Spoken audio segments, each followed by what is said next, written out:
Ancient legends of dragons, tyrants, heroes, and kings. Our next guest is a pioneer of a new genre of Korean folk art, which combines Pansori, Korea's traditional form of narrative singing, with Western storytelling. It's a unique way of telling a story. She's interpreter, narrator. Sometimes she even acts out some parts. And let's say hello to South Korean storyteller Seong-ah Kim, who is in town for the Singapore International Storytelling Festival. Sounds like a pretty cool event. She joins us this morning to share her tale. Welcome, Seong-ah. Thank you for inviting me. Yeah, tell us a little bit about this art. Patrick and I were saying that we hadn't heard of it before, but tell us what it really involves. Before telling about the Pansori, you have to learn what the meaning is. So Pan means the venue where people got together, right. And Sori means sound. So sounds referred music and songs. So in old days, Korean people enjoyed the songs with the stories through the Pansori singers. So the Pansori originate from Muga, which is shamanistic songs, and Pannorung, which is non-ritualistic public entertainment. So whenever people got together, they enjoyed songs and music, dances through stories.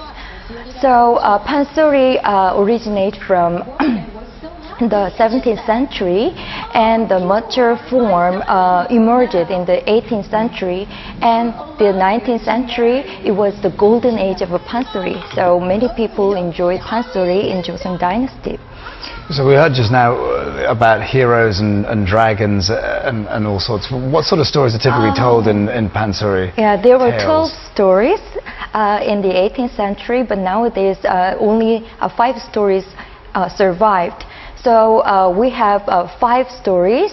One is that one, Dragon King, and the Turtle story, and the Chunyanga, that's a Sugunga, and the Chunyanga is a love story, most romantic story in the world.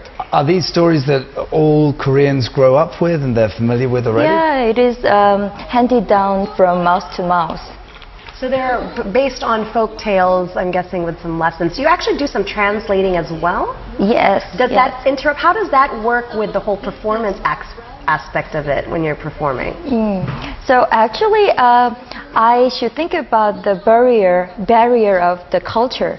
So I need to translate it into a modern style. So I can say my Pansori storytelling concert is the global version of Pansori in the 21st century.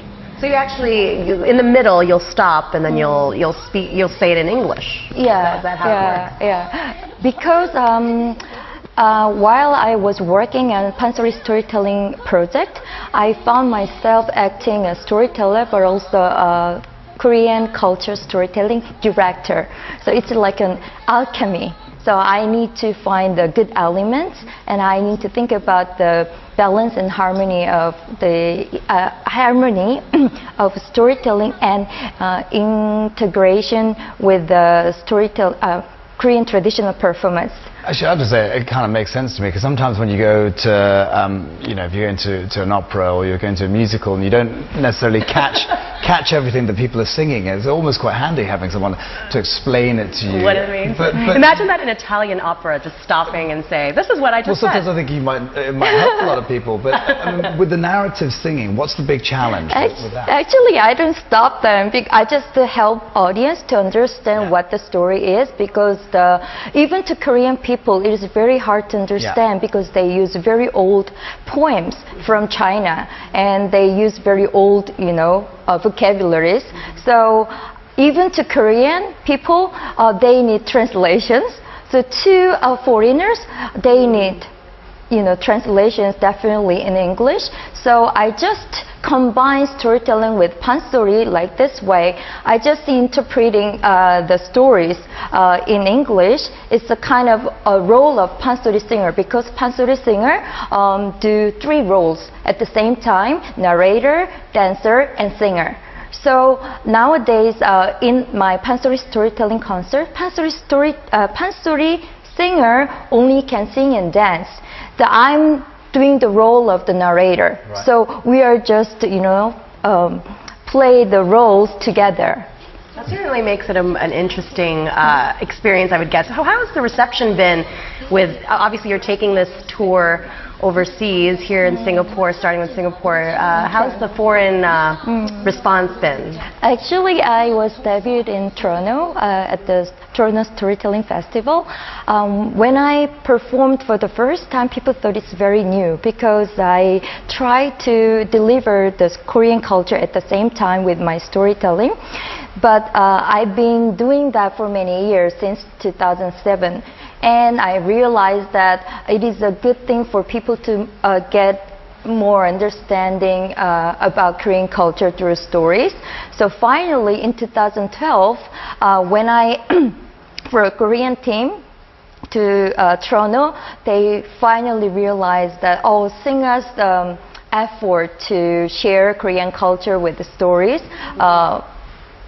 work. So nowadays people thought that's a singer's new style of storytelling.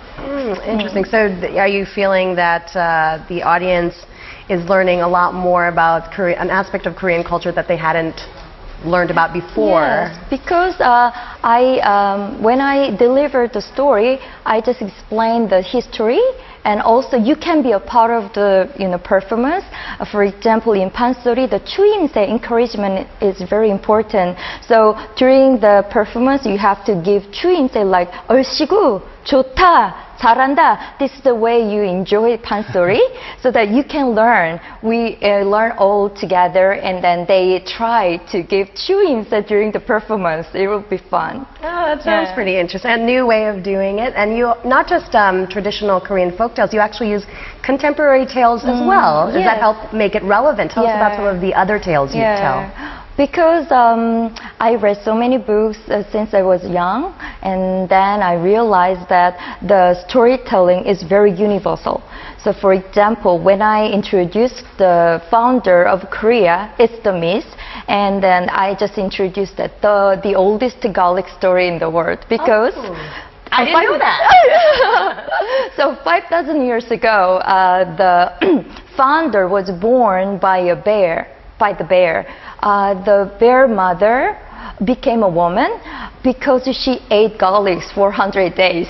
So that's why I realized that that's the oldest, maybe, garlic story in the world. Well, so, yeah. If people want to find out about the story, they're going to have to come and see your show. That's right. That's all we've got time come. for this morning. Thank you so much for being here, Kim, a South Korean storyteller who is in Singapore as part of this year's Singapore International Storytelling Festival, and that kicks off today. The event runs all the way to next Tuesday, the 9th of September. Lots of workshops and performances are happening, so if you want to be part of that festival, do check it out. The website is listed on your screen now, and of course you can check out Singa there as well.